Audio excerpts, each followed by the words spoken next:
I'm Bob Chambers, and today what I'm going to be doing is doing the Hollywood Star Dream Ticket from the UTS Club. And the Hollywood Star Dream Ticket says, write, star in, and post a video on YouTube at least 3 minutes in length that discloses, explains, and or demonstrates what you love to do. And so before I could really come up with what I love to do, I had to take a look at where I was coming from, what was my background. One of the things I was looking at is that when I was very shy when I was quite young, but as I got a little older, I was a little bit braver in handling things. And in school, I was very good at math. I was very good at art. I was very poor at reading. I finally found books and started reading. And when I was 11, the school was going to have a tableau Christmas play. And so they were looking for narrators. And of course, that meant you were going to be out of class quite often. So we all volunteered. And it turned out I was one of the 3 chosen. The other 2 were really good readers, and they were logical. Me, I was not all that good a reader, but they could hear me. And so the play came, and there was going to be 5 different versions given. I ended up with just one version, and that was for the kindergarten. And I'm sure the reason why is that I was so poor. It must have been agonizing listening to me read out loud this narration. At the time, I was very upset, not even thinking of the factor was I a good reader or not, but what I was upset with is I only got to perform once. And somehow, even though I'm sure I was nervous at doing it, there was a part of me that enjoyed standing up there in front of people and they were listening to me. From that, I went on into the business world, and I was a program manager. So I ended up giving a lot of presentations, business presentations, and those were pretty easy actually for me. Later on, Ken Roberts actually got me started doing workshops in community colleges. And in those colleges, I must have done that for 4 years until I finally got to a point where my commitments at work got in the way, the amount of travel I was doing. I just couldn't do the workshops anymore. Since that time, I've also been involved with even giving my own seminar or presenting at seminars. And one of the things I've found is that no matter how many times I've done it, there's always an element of nerves. I get nervous when I'm doing it. Sometimes, depending upon the situation, sometimes the nerves are trivial. Sometimes they're very serious. And of course, doing presentations, I've managed to work out my own method of how I deal with that. What I've found, though, is standing up in front of someone, saying something, and having them write that down is a pretty powerful situation, a pretty powerful charge, if you will. So even if I get nervous, I'm going to stand up in front of people and talk, because it is the payoff to me is so much more powerful than the nerves getting ready to actually do it.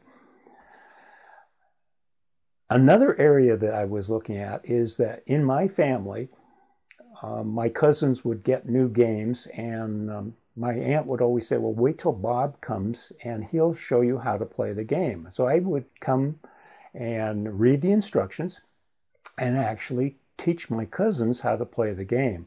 Sometimes, if you ever look at some games, there are some pretty good ones like Monopoly that have been around forever, but every so often there's a new game comes out and they throw in some very difficult little techniques within the game that you're supposed to do.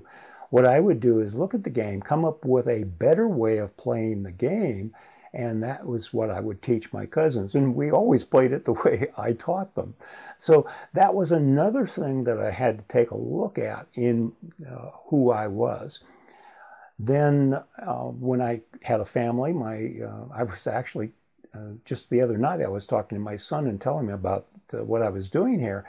And he said, well, I remember when I was in math class and you would come, I'd bring my homework home and you would try to help me. And the way I would help is I always look to see what the book says and then work from there. So I would take the book, say, okay, here's how you're supposed to do it. And I'd show him exactly the way the book would say. And he said, sometimes he wouldn't understand it.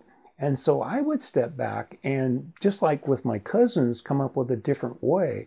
I would show him another way of doing the same thing. And he told me that he was working in class one day with his math instructor, and his instructor said, well, whoever showed you that? And he said, my dad did. And the instructor said, well, it's a longer way of doing it, but it gets the right answer. So, who cares how you get there as long as you got the right, it works out for you.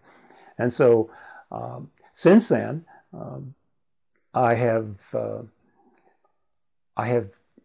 been making a lot of videos, mainly how-to type videos. So what I would do is research, and in this case, a lot of the videos I do are on how to use software. So what I have to do is learn how to use the software, and then from that spot, then figure out a way to teach it in such a way that people can understand it and it makes sense to them.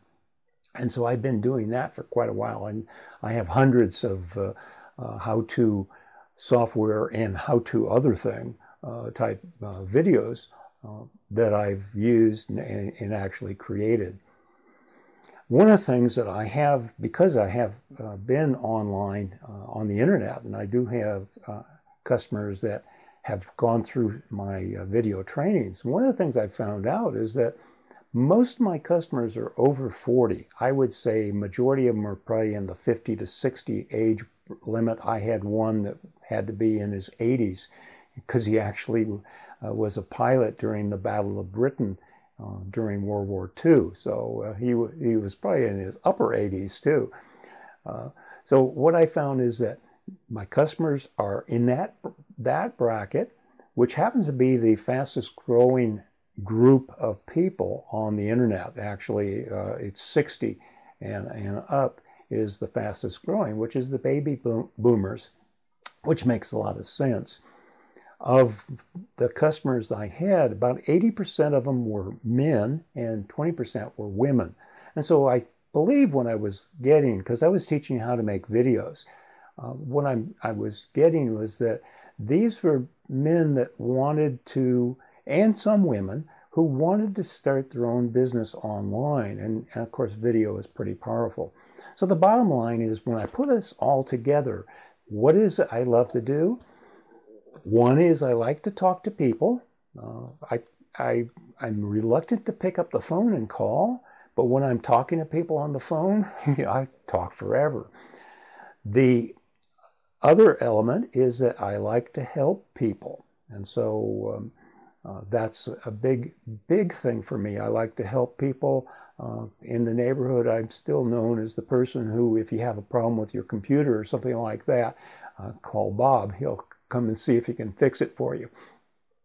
And so the elements that I like, that I feel that are best for me, would be teaching and coaching people. And in general, it would be the element of people that are probably looking for a second career using the internet. And what I like to do, of course, is to show people that already have the skills for doing things, how to take those skills and convert them into something that they can market to other people. So it's not finding the fly-by-night, push this button and you make a lot of money, but rather taking an expertise you have and showing other people how to use that. And that's where I am with finding what it is I love to do.